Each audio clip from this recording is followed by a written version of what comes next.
어제 우리는 이삭의 삶이 아버지인 아브라함의 삶과 많이 닮아 있다라는 내용을 다루었습니다. 그 중에 하나가 아버지처럼 결혼 후 바로 아이가 생기지 않아서 하나님께 기도하여 두 아들을 얻은 것이라고 말씀드렸습니다. 오늘 말씀을 보면 이삭이 아브라함과 닮은 몇 가지 모습이 더 나옵니다. 이삭은 아브라함이 겪었던 흉년을 겪었습니다.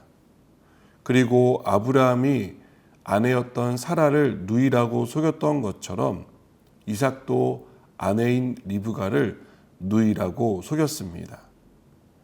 흉년을 만난 이삭은 그랄로 향했습니다. 그때 하나님이 이삭에게 나타나 두 가지를 말씀합니다. 첫째는 애굽으로 내려가지 말라는 것이었습니다.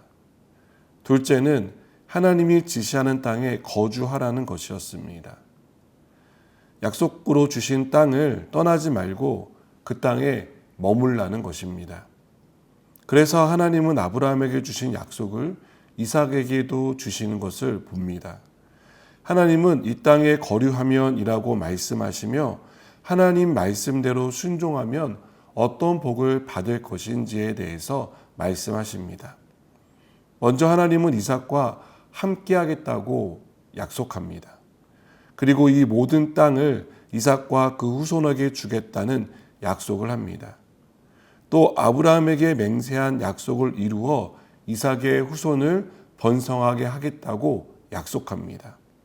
그리고 이삭의 후손이 만민이 복을 받는 통로로 사용하겠다는 약속을 다시 한번 되새겨 주십니다. 이것은 이삭이 믿음 안에서 착실하게 살아왔기 때문에 주신 약속이 아닙니다. 4절에 나와 있듯이 아브라함이 내 말을 순종하고 내 명령과 내 계명과 내 율례와 내 법도를 지켰기 때문이라고 말씀하는 것을 봅니다. 하나님은 이삭도 아브라함처럼 말씀에 순종하고 하나님의 명령과 계명과 율례와 법도를 지키며 살아가기를 바라셨습니다. 이삭이 아버지의 믿음도 닮은 사람이 되기를 바라신 것입니다. 저는 우리의 믿음도 아브라함을 닮아가기를 원합니다. 이삭과 같이 매일 믿음이 성장하는 그런 모습이 우리 안에 있었으면 좋겠습니다.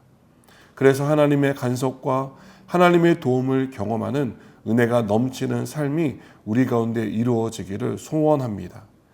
이삭은 하나님의 말씀에 순종했습니다. 그는 그랄로 거주지를 옮깁니다. 그러나 이삭은 그곳에서 두려움을 떨쳐내지 못하고 굴복당하는 모습을 보여줍니다.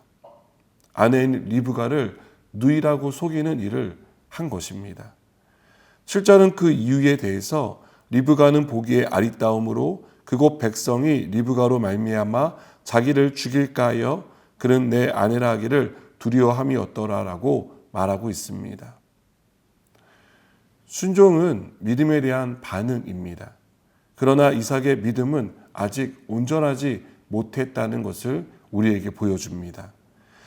하나님이 이삭과 함께 하신다고 약속하셨지만 이삭은 사람에 대한 두려움을 가지고 있었습니다. 두려움이 우리의 믿음을 잠식하지 못하게 해야 합니다. 두려움은 일어나지 않은 일에 대한 걱정인 경우가 대다수입니다. 이삭은 실제 리브가 때문에 곤란한 일을 겪지 않았습니다. 누군가 이삭을 위협하고 리브가를 뺏으려고 시도하지 않았습니다. 그런 일이 일어날 수도 있겠다는 생각이 커지니 두려움에 포위돼 버린 것입니다. 두려움만큼 우리의 마음을 쉽게 사로잡는 것도 없는 것 같습니다. 실체는 없지만 우리는 두려움을 느끼기 때문입니다. 일어나지 않았지만 일어나면 어떻게 하나라는 걱정이 눈덩이처럼 커지기 때문입니다. 두려움에 포위된 이삭이 떠올려야 할 말은 무엇이었을까요? 두려움에 사로잡힌다면 우리가 무엇을 떠올려야 그 두려움에서 벗어날 수 있을까요? 내가 너와 함께 하겠다는 하나님의 약속이라고 믿습니다.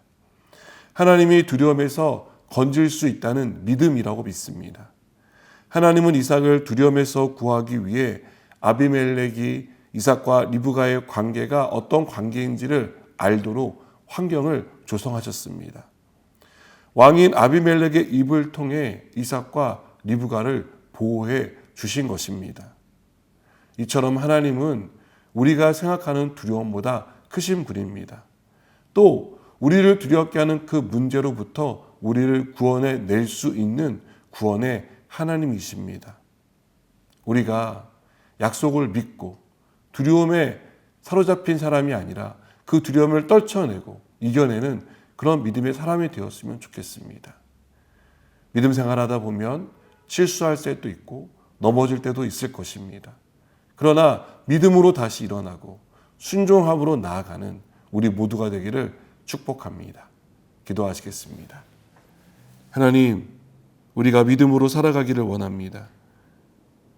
때로는 실수하고 때로는 두려움에 사로잡혀 벌벌 떠는 우리의 모습도 있지만 하나님의 전능하심과 하나님이 우리와 함께 하심을 기억하며 다시 한번 일어나게 하여 주시옵소서.